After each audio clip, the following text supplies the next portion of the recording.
자, 오늘 우리가 함께 읽은 이 디도서는 분류상으로는 목회 서신으로 되어 있어요. 이 디도라고 하는 사람의 이름이거든요. 이 디도라고 하는 4절에 이렇게 보시면은 같은 믿음을 따라 나의 참 아들 된 디도라고 이렇게 사도 바울이 그렇게 표현할 정도로 사도 바울에게는 아주 가깝고 그 시대 가운데에 신뢰할 만한 그런 목회자였습니다. 그런데 그런 분이 어디에서 사역을 하고 계셨냐면 여기 나오는 그레데, 즉 크레타라고 하는 곳인데요. 이게 어디냐면 그리스에서 가장 큰 섬이래요. 그래서 여러 가지로 유명한 것들이 많이 있지만 특히 뭘로 유명하냐면 그리스 신화에 나오는 제우스 있잖아요. 그 모든 신들의 아버지로 나오는 그 제우스 신의 고향으로 알려져 있는 곳입니다. 그만큼 뭐가 많았겠습니까? 우상 숭배가 만연했던 것이고 당시의 종교 문화 자체가 음란한 성행위 그 자체였기 때문에 온갖 다신 숭배 사상과 여러 가지 종류의 음행들이 가득했던 곳이고 또 그만큼 상업적으로도 활발하고 부유했던 그런 곳이죠. 그러니까 참 목회적으로 또 신앙적으로만 보자면 참 너무나 많은 시험과 고난이 있는 그런 곳에서 이 디도가 그 당시에 사역을 하고 있었다라고 하는 겁니다. 자, 그런데 이때 그곳 그레데에 어떤 문제들이 있었냐면 할레파라고 일컬어지는 무리들의 영적 공격과 위협이 있었던 거예요. 할레파라는 사람들이 어떤 사람들이냐면 일단 그 이름에서도 알 수 있듯이 말 그대로 뭐를 강조하는 거예요? 할례를 강조하는 사람들이죠. 그런데 이 할례라는 것이 뭐냐면 유대인들만의 특별한 표식을 하는 겁니다. 나는 유대인입니다 라는 의미를 몸에 나타내는 표식이에요. 그런데 왜 그게 문제가 되는 것이냐? 할례 그 자체가 죄인 게 아닙니다. 할례 그 자체는 문제 없는 것이지만 그 할례를 유대인들 자기들만 중요하게 여기는 게 아니라 다른 사람들에게도 막 강요하는 겁니다. 즉 이 사람들은 어떤 사람들이냐면 하나님은 유대인만 구원하셔. 심지어 예수님을 믿어도 유대인이 되어야 구원받는 거야 라고 하는 그런 사상을 가지고 있던 사람들이었던 거예요. 그래서 율법에 대해서 순수하게 순종하는 것이 아니라 율법을 지키는데 그 목적이 뭐예요? 유대인처럼 되기 위해서 나도 율법을 지켜가지고 유대인처럼 살 거야 라고 하는 그런 목적을 가지고 율법을 지키려고 했던 그런 사람들이 있었던 겁니다. 즉 유대인처럼 살아야 구원받는다라고 하는 것인데 그렇기 때문에 초점 자체가 율법 그 자체이기보다는 무엇이었을까요? 유대인들의 내려오는 전통, 어떤 절기, 예식, 금지, 조항 이런 것들에 더 많은 비중을 두고 있었던 것이죠. 흔히들 율법주의에 대해서 이렇게 생각하세요. 말씀대로 살아야 구원받는다. 내가 열심히 순종해야만 구원받는다. 그런 식의 뭔가 율법에 대한 순종, 그 순종의 행위를 구원의 조건으로 생각하는 그런 주의라고 생각하실 텐데 그러나 이것은 반은 맞고 반은 틀립니다. 당시의 율법주의라고 하는 것은요 그런 게 아니었어요. 정확히 말하자면 유대주의입니다. 유대 전통을 잘 지켜서 실제로 우리가 유대인의 삶을 살아야지만 그래서 그렇게 너 자신이 유대인이 되어야 구원받는 거야 라고 말하는 사람들이 있었다는 거예요. 그렇다면 그들이 당시 초대교회 성도들, 즉 메시아닉 유대인들에 대해서 뭐라고 공격했을까요? 이들의 존재가 특히나 초대교회에게 심각했던 이유가 뭐냐면 당연히 여러분 이 사람들이 누구였을 것 같으세요? 할레파, 유대주의자, 율법주의자 이러니까 딱 들으면 어떤 사람일 것 같아요? 유대인들의 모임일 것 같잖아요. 그런데 멤버들 중에 어떤 사람들이 많았냐? 이방인 유대교 개종자들이 많았던 거예요. 사도 바울도 그랬지만 당시 초대교회에서 대단히 중요하게 다루었던 복음의 내용이 무엇이었냐면 이방인과 유대인이 그리스도 안에서 어떻게 해요? 연합하는 것입니다. 이방인을 강제로 유대인으로 개종시키는 것이 아니라 이방인은 이방인대로 유대인은 유대인대로 그리스도 안에서 성령의 하나 되게 하심을 힘써 지키게 하는 것이었어요. 특히 사도 바울은 이 점을 대단히 강조하였거든요. 거의 대부분의 서신서에서 사도 바울이 강조하는 내용이 바로 이 부분이에요. 이방인이 어떻게 하나님을 섬길 수 있게 되었느냐? 어떻게 이방인이 하나님의 백성이 될 수가 있느냐? 그리고 이에 대한 사도 바울의 대답은 뭐냐면 예수님의 신실하심을 통해서 그들이 이스라엘에 접붙여졌다는 것이죠. 그러나 이것은 그들의 어떤 특별한 행위 때문이 아니라 오직 뭐예요? 예수님의 신실하심을 통해서. 할렐루야. 예수님께서 십자가에서 행하신 그 신실하심을 통해서 은혜로 받은 선물이라는 거예요. 할렐루야. 예수님께서 친히 그들에게 하나님께로 나아올 수 있는 길이 되어주신 것입니다. 이것이 로마서, 에베소서, 골로새서, 갈라디아서, 고린도서 뭐 계속 나와요. 그런데 이러한 할례파들, 유대주의자들의 주장을 통해서 지금 뭐가 위협받고 뭐가 미혹당하고 있나요? 바로 이방인 성도들에게 이 사람들이 특정 행위를 강요하고 있는 거예요. 은혜가 아니고 예수님의 신실하심이 아니고 너희들이 정말 구원받고 싶다면 이스라엘의 왕이신 예수님을 정말 너희들이 구주로 섬기고 싶다면 정말 너희들이 하나님 나라의 백성이 되고 싶다면 유대인처럼 살아야지. 그러면 너희도 유대인이 되어야지. 유대인의 전통을 마땅히 지켜야지. 이런 식으로 얘기하면서 주님께서 세우신 교회의 본질과 정체성 자체를 무너뜨리려고 했던 사람들이 있었다는 겁니다. 상당히 심각한 복음의 왜곡이자 변질이었던 것이죠. 사실상 사도 바울은 평생을 이들과 싸우다시피 했을 정도로 그 당시 초대 교회에 있어서 매우 심각한 위협이었던 존재들입니다. 오늘 10절 말씀에도 보시면 함께 10절 읽겠습니다. 10절 시작. 불순종하고 헛된 말을 하며 속이는 자가 많은 중 할례파 가운데 특히 그러하니. 번역이 조금 헷갈리게 되어 있는데 쉽게 말하면 특히 할례파 사람들이 복종하지 않고 사람들을 미혹하더라라는 것입니다. 그러면서 11절에 보시면 그들의 입을 막을 것이라 그래요. 그 이유가 뭐냐? 그 뒤에 쭉 나옵니다. 함께 11절 말씀을 같이 읽겠습니다. 시작. 그들의 입을 막을 것이라. 이런 자들이 더러운 이득을 취하려고 마땅하지 아니한 것을 가르쳐 가정들을 온통 무너뜨리는도다. 아멘. 구체적으로 그들이 어떤 불의한 이득을 취했는지는 알 수 없어요. 그렇지만 분명한 것은 뭐냐면 뭐라고 나옵니까? 가르쳐서는 안 될 것들, 복음이 아닌 것들, 복음을 회방하는 것들을 그들이 마치 진리인 양 포장해서 가르쳤다는 거예요. 그래서 특별히 그 타깃이 무엇이냐? 모든 어디예요? 가정들을 다 뒤집어 놓고 있다는 것입니다. 오직 그리스도 안에서 가르쳐야 될 것은 하나님의 기록된 말씀인 줄을 믿습니다. 예수 그리스도 안에서 성취되었고 장차 성취될 하나님의 기록된 말씀들을 힘써서 가르쳐 지키게 해야 되는 것인데 그 외에 자기들의 전통과 자기들만의 주장과 자기들만의 사상들을 가르치면서 특히 어디를 무너뜨려요? 가정을 타겟으로 해서 분열시키고 혼란스럽게 하더라는 거예요. 어제나 오늘이나 예로부터 지금까지 여러분 우리가 분명히 깨달아야 될 것은 무엇이냐면 사단의 타겟은 언제나 어디였습니까? 1차적으로 가정이었습니다. 이 인사이트가 매우 아주 중요합니다. 온전한 복음은요, 가정을 바로 세워요. 내가 정말 예수를 믿으면 나를 통하여서 우리의 가정 안에 생명의 진액이 흘러 들어가게 되는 줄을 믿습니다. 함께 살아나는 역사가 반드시 일어나게 되는 거예요. 진리 안에서 가정을 하나 되게 합니다. 그러면 자연히 어떻게 되겠습니까? 교회도 건강해지는 거예요. 가정이 건강해져야 교회가 건강해지는 것이고 부흥하게 되는 것입니다. 그런데 그렇기 때문에 비진리, 거짓 복음은 가장 먼저 어디를 파괴할까요? 가정을 파괴하는 것입니다. 가정을 분열시켜요.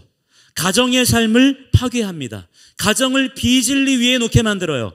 그러면 교회는 필연적으로 무너질 수밖에 없게 되는 것이고 세상의 질서도 함께 무너지는 것입니다. 그래서 사도 바울이 그들의 입을 막으라고 호통을 치고 있는 거예요. 지금 이 시대에도 온갖 종류의 세상의 가르침과 사상들이 무엇을 타겟으로 삼고 있나요? 너무나 소름 끼칠 정도로 동일합니다.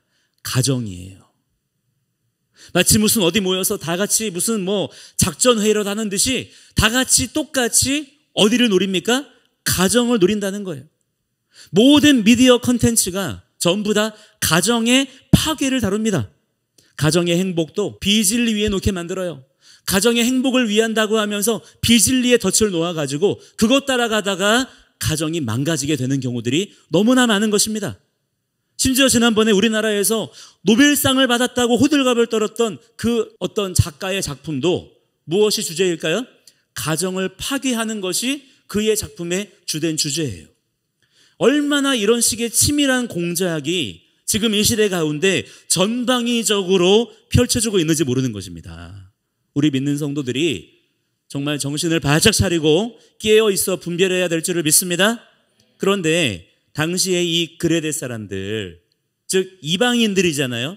이 그레데 지역에 사는 이방인 유대주의자들에 의해서 이런 일들이 많이 있었다는 거예요. 12절 13절에 보시면 그 당시 그레데 사람들에 대한 일반적인 평판이 어떠했는지를 예로 들고 있는데요. 이거는 사도 바울이 지금 그레데 사람들을 싸잡아서 비난하는 게 아니라 그레데인 유대주의자들, 즉 할레파들에 대해서 말하고 있는 겁니다. 14절에 보시면 유대인의라는 말로 시작하지만 이 단어의 원래 의미는요, 일반적인 유대인을 지칭하는 말이 아니에요. 이 단어의 원래 원어는 성경 전체에서 여기에서만 쓰였는데요, 특정 유대인들을 가리키는 겁니다. 즉 할레파 사람들을 지칭해서 말하고 있는 거예요. 이 구절을 가지고 반유대주의자들이 거봐라, 사도 바울도 유대인들을 비난했다, 그렇게 유대인들을 그래가지고 비난하고 배척하는 주요 구절로 사용하고 하는데, 그거는 이 구절을 잘못 이해한 까닭인 것입니다.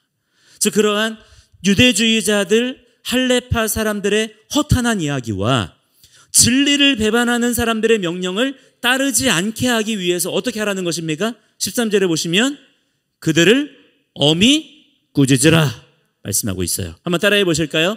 그들을 엄히 꾸짖으라. 꾸짖어야 한다. 네, 꾸짖어야 된다는 거예요. 진리가 아닌 것에 대해서는 우리가 엄히 꾸짖을 줄 알아야 된다는 것입니다. 그래야 그들의 믿음이 온전해질 수가 있는 것이고 나 자신과 자녀들의 믿음도 지킬 수가 있다라고 하는 거예요. 사랑하는 성도 여러분, 이 시대 가운데 우리는 진리 안에서 더욱 담대한 자들이 되어야 될 줄 믿습니다. 지금 이 시대에 우리 기독교인들이요, 문제가 뭐냐면 우리가 믿음을 지켜야 되잖아요. 영적인 전투를 벌이면서 앞으로 나아가야 되는데 문제가 뭐냐면 너무 젠틀해요. 너무 마음씨가 착하다 이 말이에요.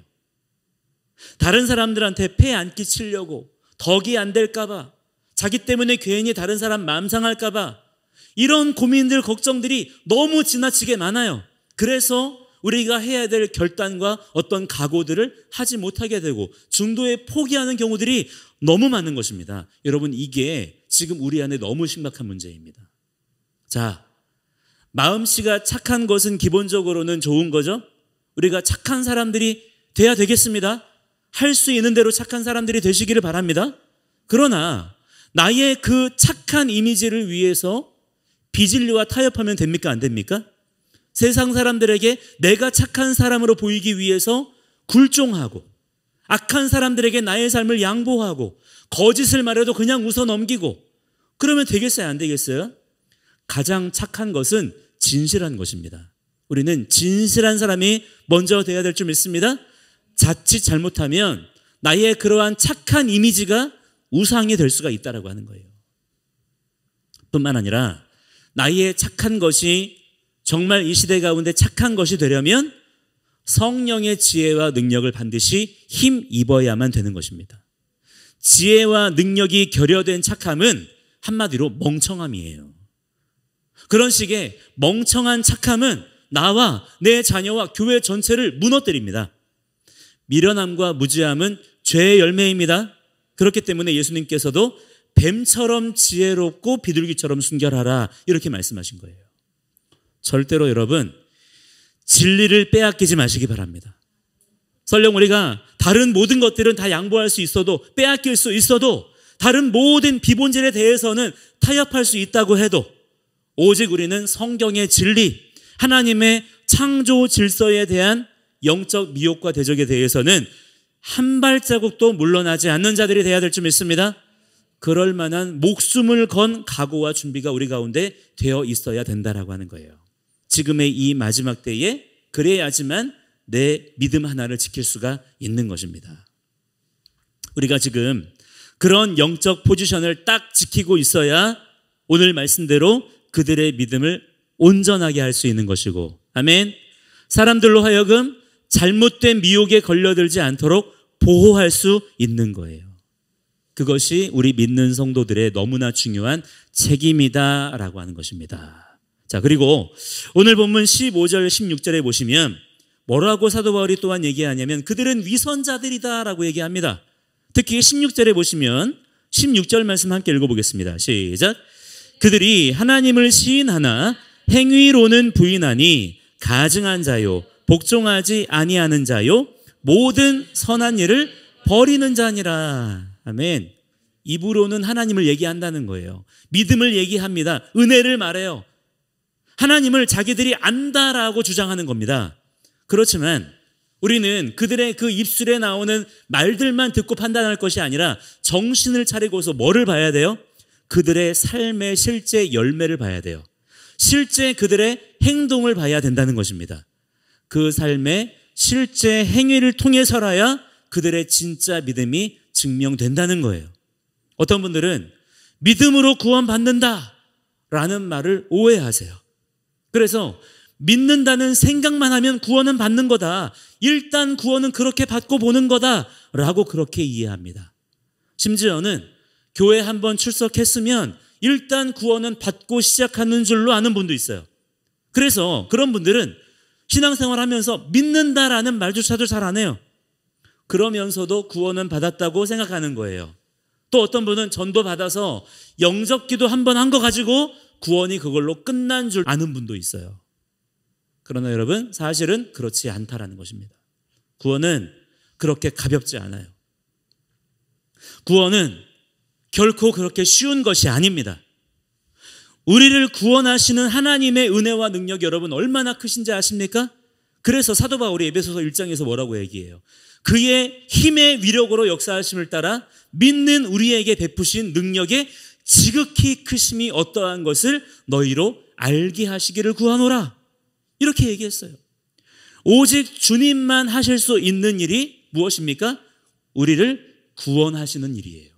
엄청나게 큰 능력이라는 것이죠. 그런데 어떻게 그것을 우리가 하찮고 가벼운 것으로 여길 수가 있겠습니까? 구원은 일회적인 어떤 이벤트 혹은 마치 요즘 우리가 주고받는 선물처럼 그렇게 받아가지고 있는 게 아니에요. 구원은 시작입니다.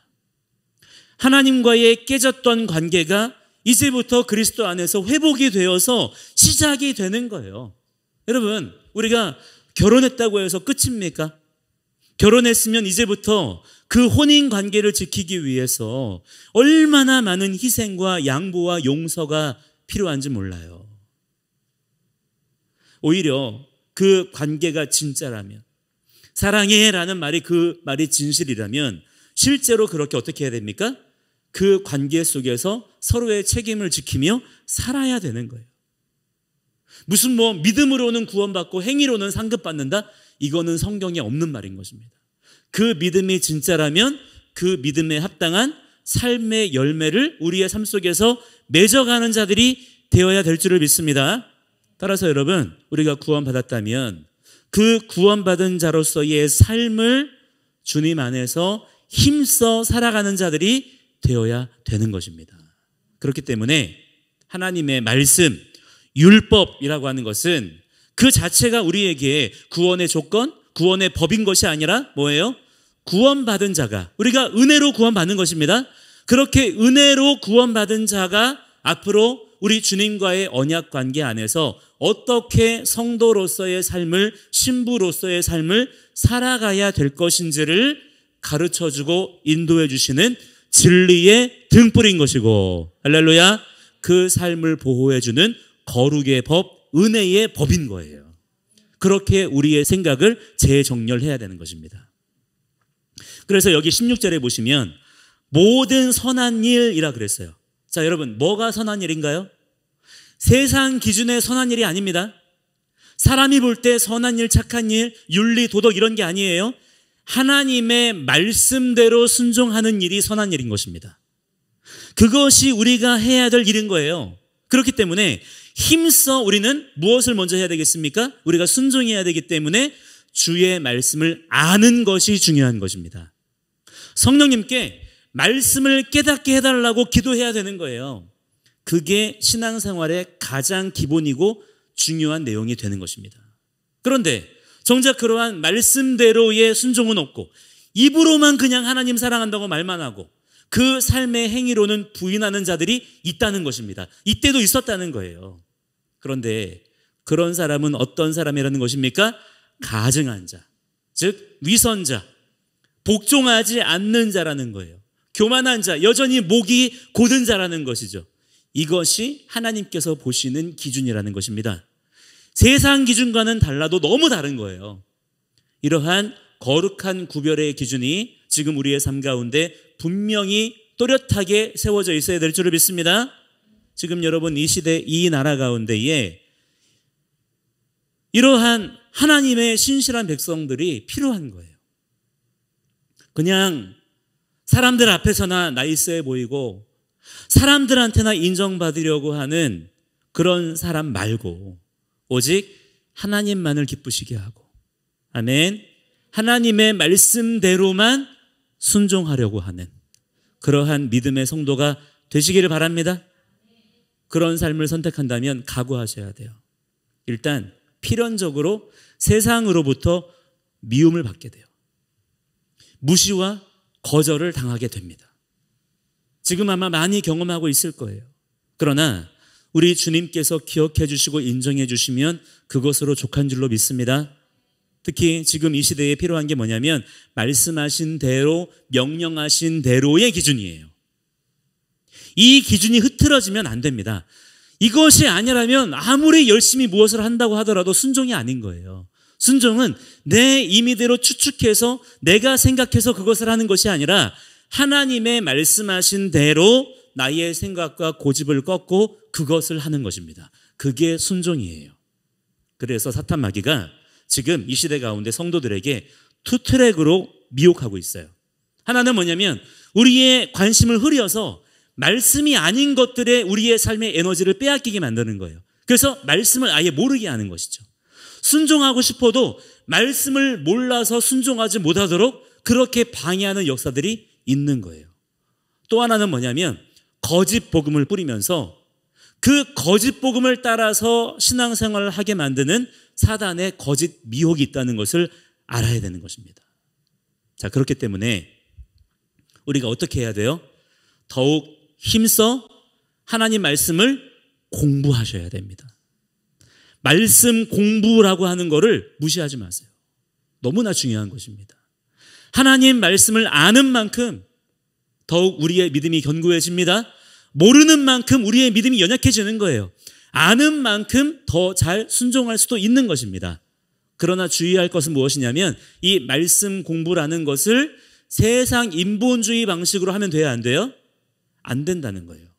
무슨 뭐 다른 공부하듯이 무슨 뭐 철학 공부하듯이 그렇게 공부하라는 게 아니고 하나님이 가르쳐 주신 말씀 공부 방법이 있습니다. 무엇입니까? 제가 늘 강조하죠. 말씀을 어떻게 해요? 소리내어 읽는 것입니다. 말씀을 암송하여 선포하는 거예요. 암송한 말씀을 잊어버리지 않기 위해서 필사하는 것입니다. 그리고 그 말씀을 가지고 서로 대화하고 질문하고 토론하고 또 우리가 경험하는 세상의 여러 현실들, 뭐 뉴스들, 국제 정세와 경제의 여러 상황들을 바라볼 때에도 무엇을 가지고 이 말씀의 눈으로 바라보고자 하는 거예요. 이런 모든 것들, 하나님 말씀대로 살고자 하는 오늘 하루에 나의 씨름이 있어야 된다고 하는 것이죠. 그렇게 하나님 말씀대로 순종하며 살아가시는 주님의 사랑스러운 신부, 충성스러운 종들이 다 되시기를 주의 이름으로 간절히 축원합니다. 지금 이 시대에 만연한 모든 미혹을 다 물리치시고 오직 누구만 바라봐야 돼요? 오직 누구만요? 주님만. 우리 주님만 바라보시면서 믿음의 걸음을 끝까지 걸어가시는 모든 주님의 귀한 성도들이 되시기를 주님의 이름으로 간절히 축원합니다. 아멘. 함께 이 시간에 기도하겠습니다. 우리 세 가지 정도만 놓고 함께 통성으로 기도하실 텐데